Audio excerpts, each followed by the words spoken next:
3-4 দিনের মধ্যে পরিস্থিতি স্বাভাবিক পর্যায়ে চলে আসবে। তবে যারা এই সমস্ত অপরাধ করেছে তাদেরকে আমরা ছাড় দিব না। অবশ্যই তাদের বিরুদ্ধে আইন ব্যবস্থা গ্রহণ করা হবে। আপনারা দেখতে পাচ্ছেন আমার সাথে 2 নেভি চিফ এবং এয়ার চিফ আছেন, আমরা একসাথে কাজ করছি। কিছুক্ষণ আগে আমার প্রফেসর ইউনুসের সাথেও কথা হয়েছে, ওনার সাথে কথা বলে আমার খুব ভালো লাগলো।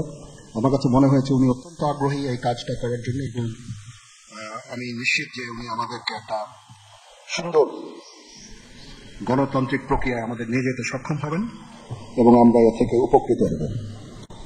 আর আমি দেখলাম যে স্টুডেন্ট এবং ভলেন্টিয়ার্সরা অত্যন্ত চমৎকার কাজ করছে।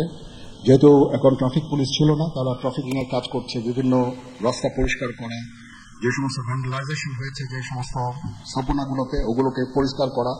আমরা অত্যন্ত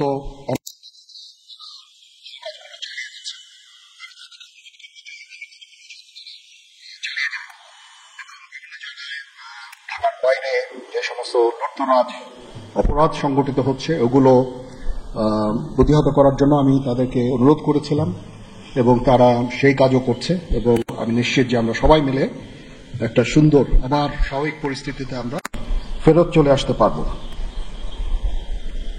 আপনারা জানেন যে আমরা কেয়ারটেকার গভর্নমেন্টের প্রধান ডক্টর ইউনুসকে আমরা নির্বাচন করেছি এবং সমস্ত রাজনৈতিক নেতৃবৃন্দের সাথে, স্টুডেন্ট কোঅর্ডিনেটরদের সাথে আলোচনা করেছি। আমার সাথে নেভি চিফ এবং এয়ার চিফ ওনারাও ছিলেন, এবং মহামান্য রাষ্ট্রপতির সাথে আমরা আলোচনা করেছি, এবং আলোচনা করে আমরা সর্বসম্মতভাবে সম্মত হয়েছি এবং ওনার কাছে প্রস্তাব দিয়েছি চিফ অ্যাডভাইজার ডক্টর ইউনুসকে করার জন্য, এবং উনি আমাদের চিফ অ্যাডভাইজার কালকে আসবেন। কালকে হয়তো দুপুরে উনি এসে পৌঁছাবেন, আমি ওনাকে রিসিভ করতে যাব। আমরা ওনাকে সর্বতোভাবে সহায়তা করব। আমি army chief, navy chief, air chief, এবং আমি নিশ্চিত যে উনি সমস্ত রাজনৈতিক দল এবং সবার কাছ থেকে সাহায্য সহযোগিতা পাবেন, স্টুডেন্ট ফোরাম, স্টুডেন্টস, এবং আমরা সবাই মিলে ওনাকে সাহায্য করব, এবং আমি নিশ্চিত যে তাহলে উনি অত্যন্ত সফলভাবে ওনার এই কাজ সমাধা করতে সক্ষম হবেন। অনেক ধরনের গুজব চলছে, আমি জনগণকে আহ্বান করব এ ধরনের গুজবে যেন কান না দেয়। আমরা একটা চমৎকার পরিবেশে সুন্দরভাবে সবাই মিলে আমরা কাজ করে যাচ্ছি। আমার সেনাবাহিনী নিয়ে বিভিন্ন সেনানিবাসের মধ্যে বিভিন্ন কিছু হচ্ছে ইত্যাদি সমস্ত গুজব রটনা করা হচ্ছে, এগুলোতে আপনারা কান দিবেন না, এবং আপনারা এই ধরনের গুজব ছড়াতেও দয়া করে সাহায্য করবেন না। আমি জানি সবাই এটা ইচ্ছা করে করেন না, হয়তো আউট অফ প্যানিক আপনারা এটা করেন। এই জিনিসটা থেকে নিবৃত্ত থাকলে এটা ভালো হবে, এবং আরেকজনকে কোনো নিশ্চিত না হয়ে কাউকে এ ধরনের কোনো খবর সংবাদ আপনারা দেওয়া থেকে বিরত থাকবেন, তাহলে এটা আমাদেরকে সাহায্য করবে। পুলিশের পুনর্গঠনের কাজ চলছে, এখন পুলিশ প্রধান একজন নিয়োগ দেওয়া হয়েছে। আমি নিশ্চিত যে পুলিশের মনোবল আবার ফেরত আসবে এবং পুলিশ একটা প্রফেশনাল ফোর্স হিসাবে ভালোভাবে তাদের দায়িত্ব পালন করতে সক্ষম হবে।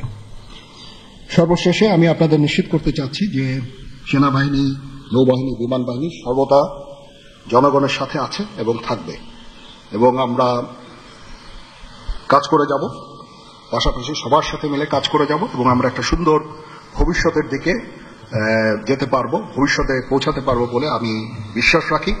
আপনারা আমাদের সবাইকে সাহায্য সহযোগিতা করবেন, আপনাদের সাহায্য নিয়ে ইনশাল্লাহ আমরা এটা করতে পারবো। আপনারা মিডিয়া অলরেডি অত্যন্ত দায়িত্বপূর্ণভাবে আপনাদের সংবাদ পরিবেশন করছেন, আমি আবার আপনাদের কাছে এই জন্য কৃতজ্ঞতা জানাচ্ছি, এবং ইনশাল্লাহ আমরা সবাই মিলে দেশকে একটা সুন্দর একটা পরিবেশ আমরা সৃষ্টি করতে পারবো এই দেশে, এবং আমরা সবাই ভালো থাকবো ইনশাল্লাহ।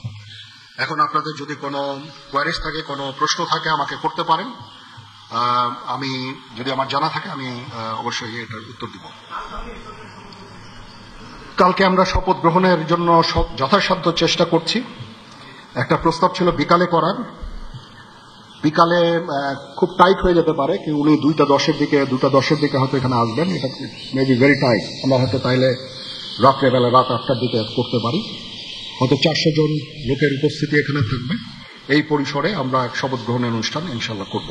প্রথম কথা হচ্ছে যে আমি দায়িত্ব নিয়েছিলাম অবশ্যই, এবং আমি রাজনৈতিক নেতৃবৃন্দর কাছ থেকে কথাও আমি ওনাদেরকে আমি বলেছিলাম যে আপনারা আমাকে সাহায্য করেন, যে মুহূর্তে এই ট্রানজিশনটা হবে এ ধরনের সমস্যার সৃষ্টি হতে পারে, এবং ওনারাও আমাকে বলেছিলেন যে ওনাদের যতদূর সম্ভব সাহায্য করবেন। তারপরেও কিছু কিছু ঘটনা ঘটেছে, এটা ঘটার পিছনে তো কিছু কারণও আছে এবং আমরা ইনিশিয়ালি হয়তো কিছু এরকম ঘটনা ঘটেছে, বাট তারপরে এখন পরিস্থিতি কিন্তু অনেক শান্ত হয়ে আসছে। আমরা আমাদের যত স্ট্রেংথ আছে, পুলিশ কিন্তু নন এক্সিস্টিং, পুলিশ কোনো ডিউটিতে নাই। পুলিশের একটা বড় ফোর্স, এটার যে ভয়েড যেটা সৃষ্টি হয়েছে, এই ভয়েডটা সেনাবাহিনীর স্ট্রেংথ দিয়ে এটা পুরা করা সম্ভব না। তারপরেও আমরা যথাসাধ্য চেষ্টা করে যাচ্ছি এবং হাজার হাজার লোককে আমরা কিন্তু এই সমস্ত সমস্যা থেকে আমরা উদ্ধার করেছি। বহু পুলিশ, আমার জানা মতে বহু পুলিশ, অনেক থানা, তারপরে সরকারি কর্মকর্তা কর্মচারীদের রেস্কিউ করা, এই সমস্ত কাজগুলো আমরা করেছি। আমরা সমস্ত ইম্পর্টেন্ট জায়গা যেমন বিমানবন্দর, ডিপ্লোম্যাটিক এরিয়া, সেক্রেটারিয়েট, জাজেসদের অ্যাকোমোডেশন, তারপরে সেক্রেটারিদের অ্যাকোমোডেশন, এই সমস্ত গুরুত্বপূর্ণ জায়গাগুলি আমরা প্রোটেক্ট করছি এবং বিভিন্ন জায়গায় পেট্রোলিং করা হচ্ছে।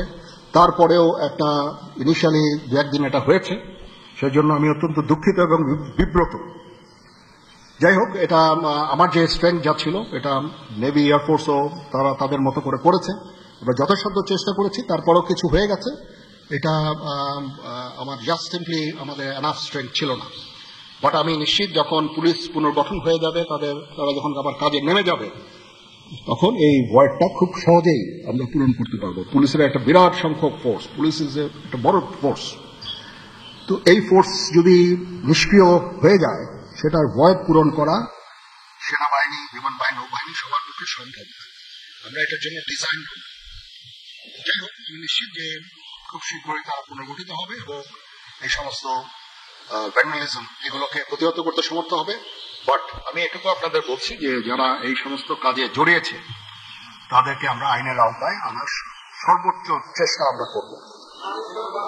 আমার ধারণা আপাতত 15 জন হতে পারে, তারপরেও দু একজন আপ এন্ড ডাউন এটা করতে পারে, এরকম একটা সংখ্যক এবং মোটামুটি একটা দাঁড়িয়ে যাচ্ছে।